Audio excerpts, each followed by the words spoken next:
Hi, class. I just want to spend a little bit of time talking about school budgeting here, as our module this week has to do with looking at budgeting from the principal's chair. So there's a lot of different facets to budgeting, and while it's important to understand how it plays into a principal's role, it's also important to understand the context around how it gets to a principal and what part we play as principals in the budgeting dynamic. So first of all, it's important to observe that there's many different approaches and layers and levels to budgeting. And some of the different approaches, a lot of times what you're going to see is some type of nuance between two different approaches. And the first one is like a centralized approach, and the second one is going to be the decentralized approach. And a good example of a centralized approach would be either a superintendent and or a business manager who really makes most, if not nearly all decisions having to do with finances in the district. And that can mean buildings as well. So as a principal, there are benefits and drawbacks to that. There's a layer of security there because you, generally speaking, as a principal, are not the one making decisions regarding tens or hundreds of thousands of dollars, sometimes millions of dollars. So that takes a layer of stress and that takes a layer of um, sort of accountability off of one as a principal. On the other hand, the very big drawback there is you are the person who is going to best understand the needs of your building and the needs of your teachers and of the rest of your staff. And you are that point person and that liaison and should be treated as such. There's an argument, a strong argument that you should be treated as such and be able to have a good deal of influence in where funds are spent. So we want to make sure that it's important to advocate for that, at least in some type of capacity, that we have some type of input there, because it's certainly not just a plug and play when it comes to schools. Each one has their own cultures, and it doesn't matter if you're in an elementary school that has 12 elementary schools in the district or if it's a K-12 school. That wing of the school can feel different, and oftentimes does feel different than maybe the other wing. Some other things we need to think about are the different layers, and that can mean general building budgets, assuming a decentralized approach. Which, my apologies, I skipped over here. A decentralized approach is going to look like a principal who has a lot of input into where money is spent in that building.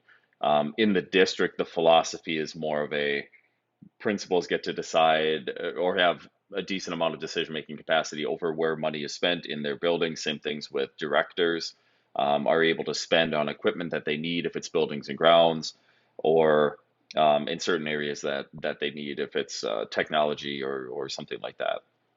So everybody sort of plays their role, and they might have a budget, and they're responsible for that budget to make sure it gets to where it needs to be. And that tends to be where the philosophy by which most districts subscribe. So you're going to see that a lot. So be aware of that when you get into your first principal job or any principal job. Make sure that you are asking that question when they ask, what questions do you have? Find a tactful way to ask that question, because it is important to understand what type of role you have in that. And the different layers that I mentioned, so those are really looking at the building. You might have activities accounts. You might have teacher budgets. All those things are going to come out of your building account, generally speaking. So you start most often with a lump sum, especially if you're in a decentralized philosophical district. And so you start with this larger amount, and then what will happen is you'll find, sort of like a flow chart where it'll get spent in these different areas, and you might end up with a good chunk left over. And it's good to be somewhat conservative with that throughout the year. And if you have more, maybe towards the end of the winter, maybe the new year, then it's time to start looking at, okay, what are our biggest needs? Because this money isn't going to be around forever. And very often, your superintendent and business manager aren't going to approve big purchases like smart boards or a set of desks or something like that when we get to March, April. Budgets need to be done and presented to the board at that time for the next year. So, and then looking and making sure that you also understand who your supports are in the district. So you should have a business manager, or somebody who's responsible for finances, The superintendent, I can't emphasize enough how important it is to have a healthy, productive relationship with your superintendent, which can be difficult. It can be challenging sometimes. And that's not just superintendents, that's anybody. But I really highly recommend that. That's something that was really important to me in my career as a principal, and I highly recommend that. And what that will do is that really opens the door to support. If you can speak candidly and honestly with your superintendent, that is huge. And then one thing to observe is that in most most all schools and districts will observe a yearly change in the calendar on June 30th. So those funds that you have, make sure that they're spent. And again, like I mentioned, a lot of times you're going to have districts who are going to want most of your spending done, almost all of your spending done before, again, that March, April date. So while things need to be done, think about that June 30th date, unless your district is really maybe a little bit less conservative that way. Think about getting your spending done by the middle of spring is usually how it goes, because once you get into the summer, you're thinking about next year, and generally speaking, you can't use your budget. You couldn't use your 2022 budget to buy much for 2023 if it's earmarked for 2023. You need to take delivery of it in 2022. So be careful about that deadline because that can be a sneaky one. So those are really the items to really pay attention to when we're talking about budgeting.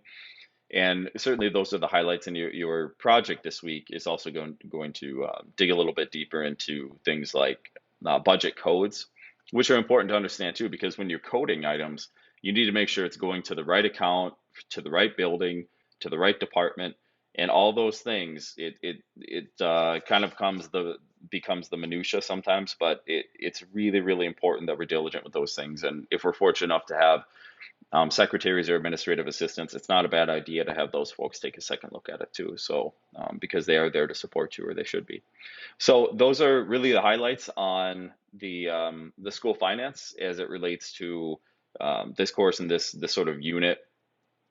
So if you have any questions, certainly always reach out to me. Otherwise, I look forward to seeing your submissions here. Take good care.